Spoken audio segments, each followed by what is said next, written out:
පාස්කු ඉරුදින ත්‍රස්ත ප්‍රහාරය සම්බන්ධයෙන් සිදු කෙරෙන විමර්ශනවලට අදාළව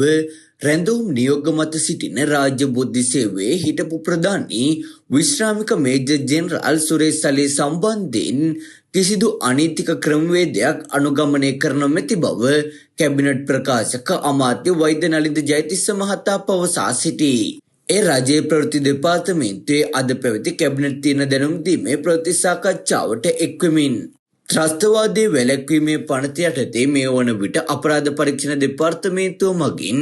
රඳවාගෙන ප්‍රශ්න කරන විශ්‍රාමික මේජර් ජෙනරාල් සුරේෂ් සලේට අමානුෂික වද හිංසා පැමිණ වූ බව කියන සිදුවීම සම්බන්ධයෙන් මේ වන විට සමාජයේ දැඩි කතාබහක් මතුව තිබේ.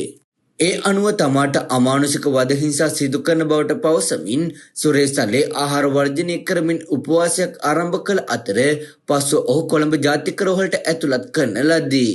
කෙසේ වෙතත් කැබිනට් මාධ්‍ය ප්‍රකාශක අමාත්‍ය වෛද්‍ය නලින්ද ජයතිස්ස මහතා පවසා සිටියේ සුරේෂ් සලේ කිසිදු වද හිංසනයකට ලක් කර නොමැති බවයි.